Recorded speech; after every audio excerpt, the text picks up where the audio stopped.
Good morning everyone, welcome to Advanced Gunslinger Armament. Today we're making a video on what to do when your new HIT Sling arrives in the mail.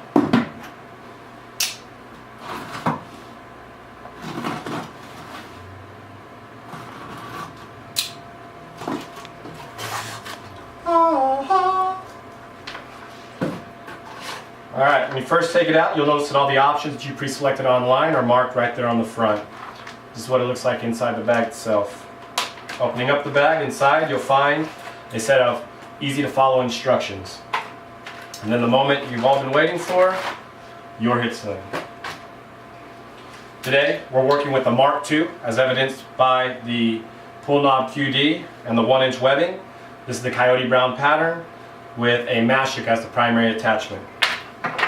On hand, you're going to want to make sure that you have some lubricant or gun oil so that you can go ahead and immediately lube up that pull knob QD. The way I like to do it is I like to go ahead and wedge in that bracket between my palm and my middle finger and down, and then pinching the top piece with my pointer and thumb so that I can go ahead and push up to expose that internal. And you go ahead and push up, apply a few droplets, turn it around, apply another few, and then go ahead and work it in there. Alright, good to go. Now when you lay down your HIT Sling before you, don't worry about these loose ends. They're just so that you can go ahead and size up the sling to your weapon and then to yourself. Also, before you're going to want to have your weapon in front of you with your handle towards you. The two hardware pieces that you see on the weapon here are not included with the sling itself. Here on the rear end we have a typical looped sling adapter, and on the front end we have a rail mounted swivel socket. So the first thing you're going to want to do is, if there's any length out of your pull tab, you're going to want to go ahead and take that in so that way it's butted up against the tensioner.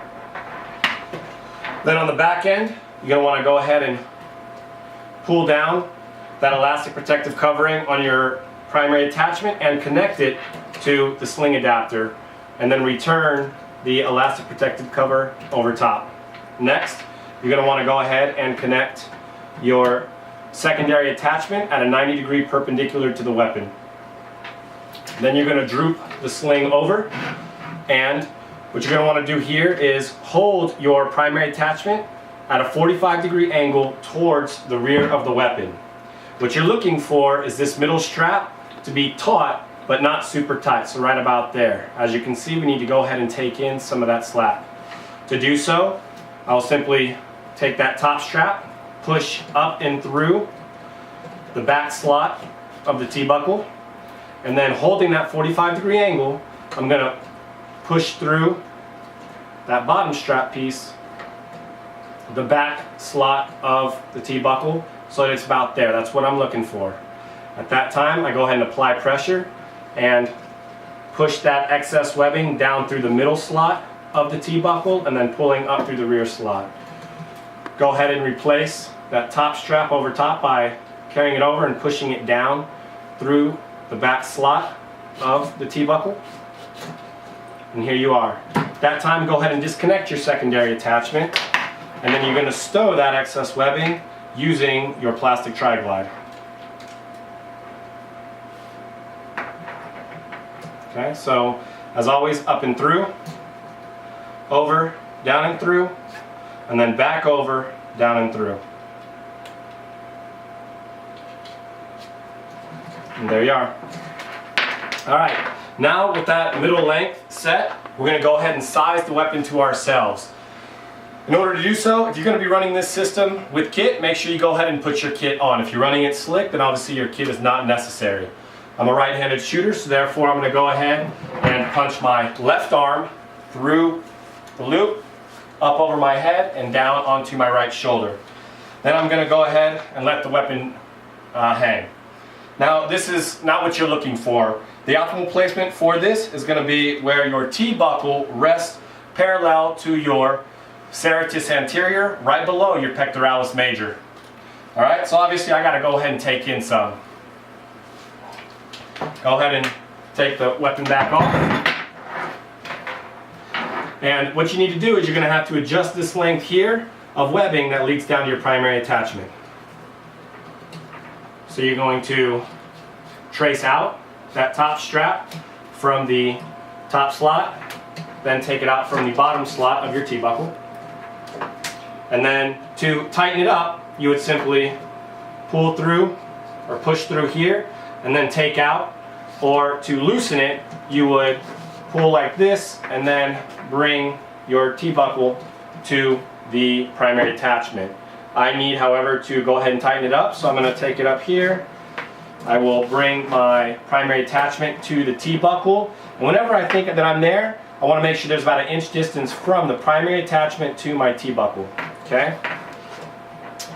Go ahead and take in some more. See where we're at. Alright, I think that's about good. So once you've reached that desired length, you're going to go ahead and retrace your webbing back through the T-buckle by pushing up and through the bottom slot, and then over, down, and through the top slot of your T-buckle. Alright, and then we're going to stow that excess webbing using the plastic tri-glide. Alright, so up and through.